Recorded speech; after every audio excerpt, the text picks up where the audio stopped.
The first group of white South Africans granted refugee status has arrived in the U.S. Deputy Secretary of State Christopher Landau greeted them at Dulles Airport in Virginia on Monday. The president made it clear that Afrikaners in South Africa who were the victims of unjust racial discrimination would be welcome to come to the United States. President Donald Trump has blocked mostly non-white refugee admissions from the rest of the world, but in February offered to resettle Afrikaners, the descendants of mostly Dutch settlers. The move has drawn criticism from Democrats and stirred confusion in South Africa. Because they're being killed, and we don't want to see people be killed. Trump made those comments on Monday when asked why South Africans were being prioritized. He did not provide evidence. But it's a genocide that's taking place that you people don't want to write about. But it's a terrible thing that's taking place, and farmers are being killed. They happen to be white. South Africa maintains there is no evidence of persecution, and that claims of a, quote, white genocide in the country have not been backed up by evidence. The once ruling white minority has retained most of its wealth amassed since colonial times and still own 3/4 of private land, with about 20 times the wealth of the black majority. That's according to international academic journal The Review of Political Economy. But the claim that white South Africans face discrimination has become an established trope in right-wing online chat rooms, one that's been echoed by Trump's white South African-born ally Elon Musk. A spokesperson for the U.S. Department of Health and Human Services said on Friday that more arrivals are expected in the coming months. Wow, the fucking hypocrisy. All right, Shalom. This is Brother Yawanathan. Father, coming at you another lesson through the Spirit and power, Yahweh Shah. First and foremost, as always, I want to start by giving all praises and glorifications to Yahweh Ba'Shem Shah Ba'Shem Kakadash. Double honors to the apostles and elders, a great minister on well, peace, love, salutations to the whole full elect.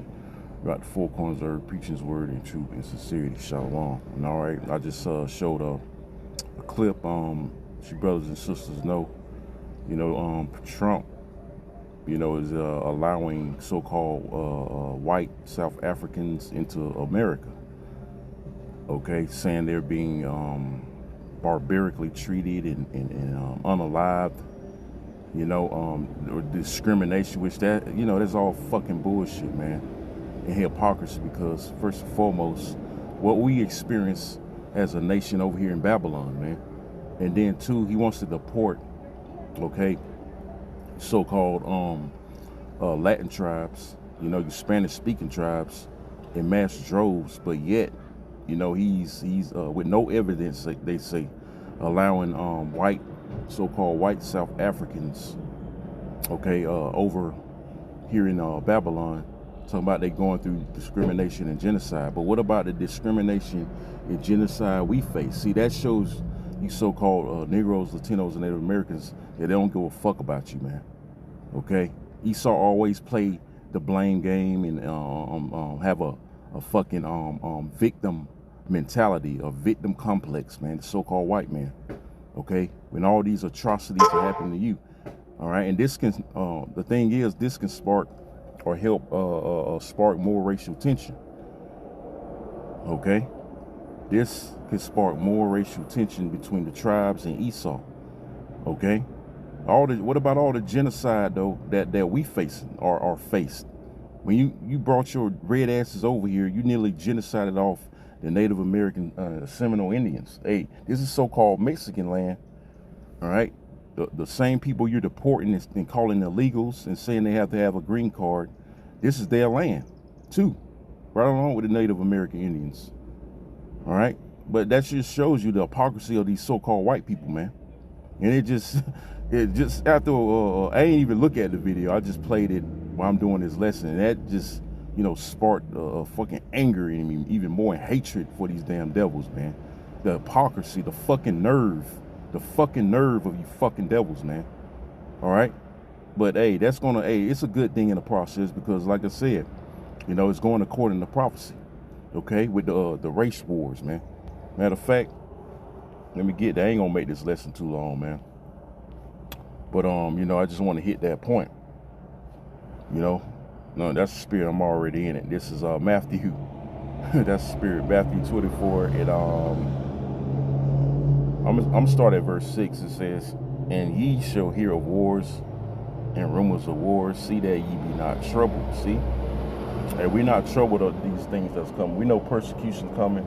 In the midst of it, we're gonna be highly demonized, man. Okay, as a nation by Esau, Edom. All right, and they're gonna have the victim mentality of oh, they're the antagonists.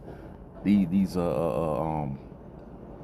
niggas, including you Spanish-speaking tribes, are the antagonists. They're the problem. All right, we know when your history consists in pointing the finger at you being the problem, man. Okay, but we're not troubled because we know what's going on. We know what's going on, man. Okay. Like I said, we know what's going on. We didn't know, man. All right, and that's why we watch for these things. And this, like I said, can definitely spark more racial tensions here in Babylon. Again, between you tribes, okay, and Esau, Edom.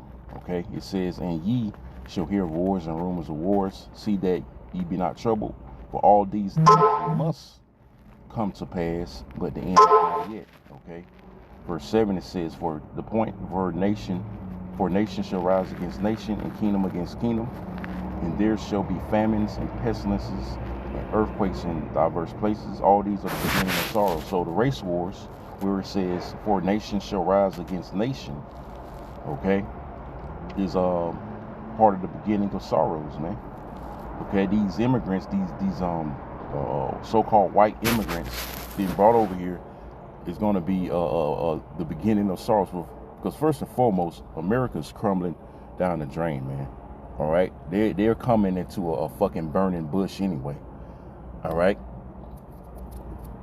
and like I said, or the video, they said they have no evidence, or Trump has no evidence of them being oppressed or downtrodden, genocided.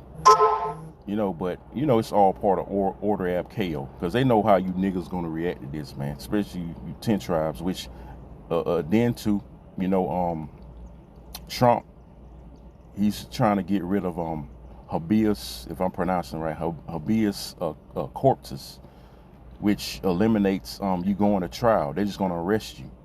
Okay, it's all being set up, and they're gonna start deporting the Southern Kingdom too, make excuses to deport the Southern Kingdom. A lot of you are so-called American citizens. All right, they're getting laws in place to carry that out. So you know, these are beautiful times, man. Even though you know it kind of pissed me off, you know, hearing the hypocrisy of them, these devils in that video. But hey, the Lord's will must be done, man. Hey, His word will not come back to Him void. Matter of fact, I'm gonna end it off on that. Okay, because like I said, it was just like a quick, straight to the point lesson.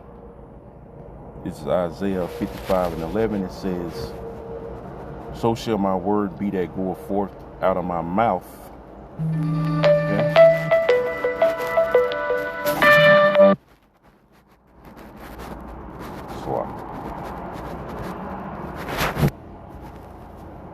Let me read again. It says, "So shall the word be that goeth forth out of my mouth. It shall not return unto me void, but it shall accomplish that which I have pleased, and it shall prosper in the thing whereto I send it." So the race war is going to come to pass, man. Whether you like it or not, it's going to happen. Okay, it's all kind of racial tension being lit up anyway with the case between that Jake whose son got killed and he unalived a police officer. That Edomite, you know, calling that little Jacob the N-word, and she been the GoFundMe has raised up over $600,000, you know, on her behalf, saying she's the victim, you know, which they always play the fucking victim role, which we're the fucking victims, man. You know, hey, all kind of things are happening revolving the racial tension. All right, but the point is, the Lord's word is gonna be fulfilled. All right, all the way around, including the race wars, man. Okay, so with that, hey, Lord willing, this was edifying. I'm signing off by saying again, all praises and glorifications goes to Yahweh by Shemel Shah by Shemel Kakodash, double honors to apostles and elders at Great Millstone Well. Peace, love, salutations to the hopeful elect, throughout the four corners of every preacher's word in truth and sincerity. Say shalom and kwame ashala and a baba ball shalom.